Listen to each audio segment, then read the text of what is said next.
आज का टॉपिक था खुद को मोटिवेट करना। अपने आप को खुद ही मोटिवेट करना, ये तो बहुत बड़ा बात है।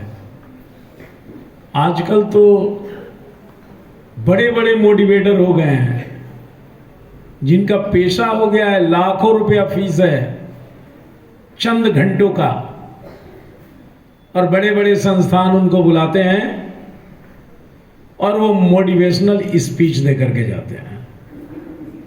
आपको मोटिवेट, और खुद ही आपको मोटिवेट होना है, तो वाकई उनका काम आप खुद कर रहे हैं।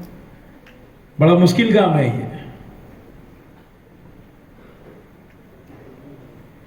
आपने देखा होगा टीवी पे कई बार कि शेर हिरन को पकड़ लेता है,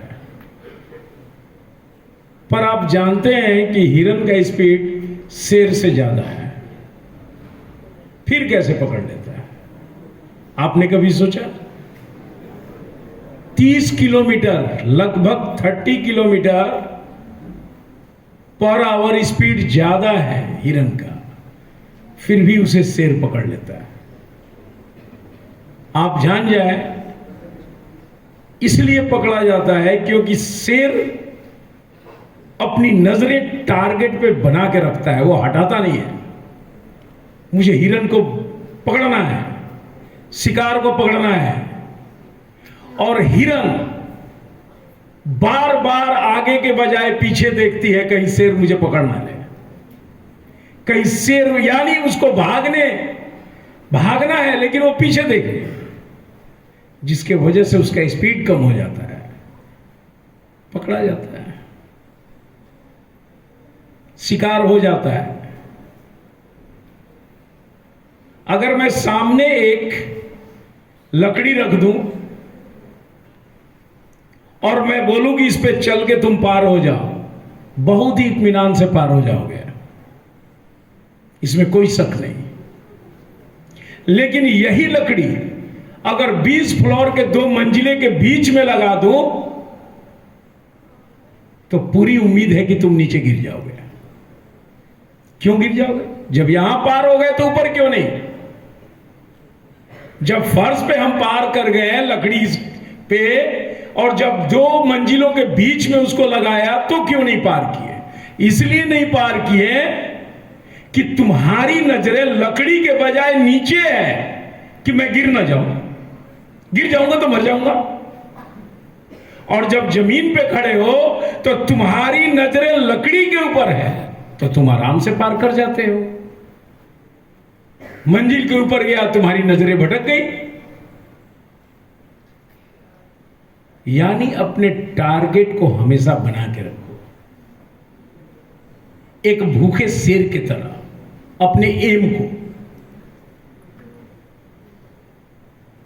बहुत पहले एक फिल्म आया था, बता देता हूं, नहीं मालूम होगा, हॉलीवुड का। मैं बच्चा था, देखा था उस फिल्म को, और लगता है कि 10 बार हम देखे होंगे उस फिल्म को। तुम लोग भी देखोगे, टर्मिनेटर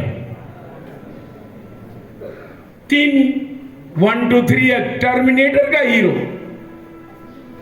शायद उसका नाम अर्नोल्ड है,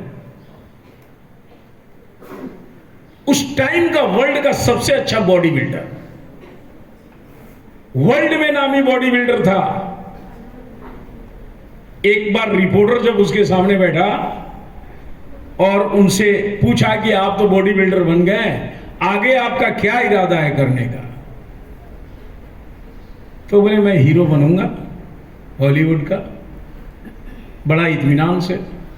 रिपोर्टर बड़ा सोच में कि ये कैसे हीरो बनेगा, ये बॉडी बिल्डर है। हॉलीवुड में अभी तक कोई बॉडी बिल्डर हीरो ही नहीं है, उस समय चलन नहीं था बॉडी बिल्डर का, सब सिंपल से हीरो बनते थे, और ये बॉडी बिल्डर है, ये कैसे हीरो बनेगा? सोच में पड़ गया रिपोर्टर। तो बोला कैसे आप बन जाएंगे हीरो? तो बोला कि जिस तरह से मैंने अपने बॉडी पे काम किया है,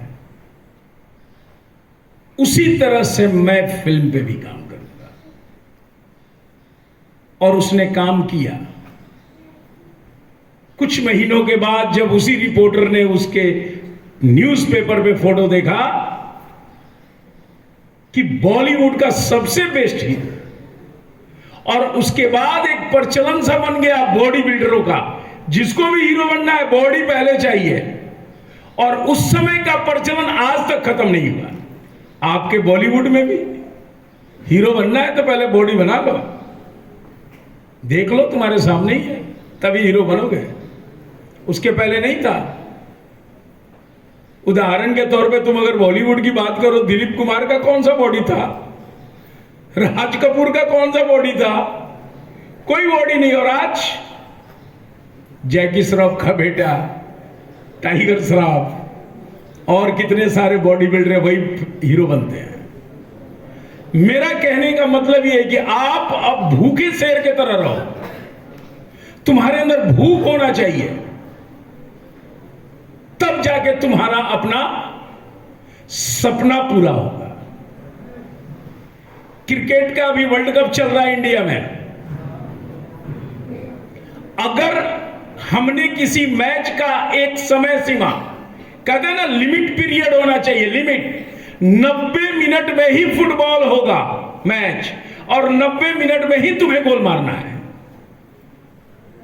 अगर तुम कह दो कि दिन भर में गोल मार दिया कबो, तो क्या होगा? आपकी स्पीड कम हो जाएंगे, आपके फोर्स कम हो जाएंगे। यहां तो पता है कि मेरे को 5 ओवर में 30 रन बनाना है, सारा आपका क्षमता उस 5 ओवर में लग गया। दिन भर नहीं खेलना है। अगर दिन भर कह दिया जाए तुम्हारी मर्जी, तुम 200 ओवर में रन बना देना, तब पता चला कि तुम्हारा अपने एम के प्रति जो स्पीड है, जो तुम प्राप्त करना चाहते हो जिस क्षमता से, वो घट जाएगा। ठीक उसी तरह तुम्हारी पढ़ाई है। तुम्हारे सामने टाइम है आईआईटी के लिए, 2 ही चांस लेना है, एक जब 12 में है तब, एक ड्रॉप आउट हुए तब, उसके बाद नहीं मिलेगा।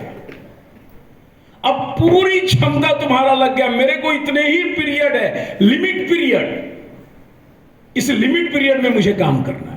हमेशा हम लोग कहते हैं ना आईआईटी और नीट में हु इज बेस्ट या हु इज कौन सा टफ है, तो हम लोग बोलते हैं आईआईटी टफ है। आपको बता देता हूं नीट भी टफ है, पर नीट का स्टूडेंट जिस दिन नीट के लिए जाता है कि मुझे डॉक्टर बनना है, तुरंत उसके दिमाग में चला जाता है कि 24 साल की उम्र तक भी परीक्षा दे सकता हूं, 2 बार नहीं 5 बार भी दे सकता हूं। बस ये दिमाग में गया, उसकी क्षमता घट गई पढ़ाई की। अरे 2 बार में नहीं हुआ, तिबारा देंगे, फिर देंगे, कौन सा लिमिट है ही नहीं, टाइम ऑफर है, आ जाओ। और आईआईटी वाले बहुत पढ़ते हैं क्योंकि उनको पता है मेरा लिमिट पीरियड है, सरकार ने बंधन में डाल रखा है, 2 बार से ज्यादा देने नहीं दूंगा, वो भी लगातार, और नहीं दिए तो यूं ही लप्स कर गए। तो बिल्कुल इस तरह से अपने आप को, इन सब बातों को सोच के अपने आप को मोटिवेट करें। इन सब बातों को अगर आप दिमाग में रख के पढ़ेंगे, निश्चित ही सफलता होगा। सफलता तो प्राप्त करना सब कुछ आपके हाथ में है, कोई बड़ी बात नहीं है, लेकिन यह सोच हमेशा होना चाहिए अपने एम के प्रति। 24 घंटा भूख और अपने एम को ही दिमाग में रखना है। आज बायो का डिबेट है और केमिस्ट्री 10 क्लास का 9 का बायो, आपके दिमाग में होना चाहिए मेरे को जीतना है, मुझे अच्छा परफॉर्म करना है। यह नहीं कि बस उसी टाइम दिमाग में जाए जब स्टेज पे जाए। कल हुआ भी, 8 क्लास के बच्चों ने बहुत अच्छा किया, मजा आ गया मुझे भी कराने में। टीचर को भी मजा आता है जब तुम अच्छा परफॉर्म करते हो। खास तौर से मैं एक स्टूडेंट का नाम भी लेना चाहता हूं, सैंडी, क्लास 8, कमाल का परफॉर्म था, बहुत मजा आया मुझे। और मैं आप सबको एक चीज बताना चाहूंगा कि उससे सीखिए। जो 2 साल पहले स्टूडेंट आकर के जानता ही नहीं था मैथ क्या होता है, कैसे 2 साल में रिकवर कर लिया। 8 क्लास में 10 का मैथ, वो भी इतना बढ़िया। और आप में से बहुत सारे स्टूडेंट यहां 5 साल से पढ़ रहे हैं, फिर भी मैथ नहीं आ रहा है, खास करके गर्ल्स। तो आप लोग इस पे काम करें और इंस्पायर हो। बाहर का आदमी के बारे में मत सोचे, आपके स्कूल में ही वैसे वैसे बच्चे हैं जिनको देख करके आपको लगेगा नहीं मैं भी कुछ कर सकता हूं और करूं। विदेश के लोगों को उदाहरण के तौर पे मत लीजिए, आपके स्कूल में ही बच्चे हैं। उम्मीद है और भी अच्छा मिलेगा करने के लिए, और आप लोग आज से खुद ही मोटिवेट होने का प्रयास करें, किसी मोटिवेटर का जरूरत आपको न पड़े। चलें क्लास में।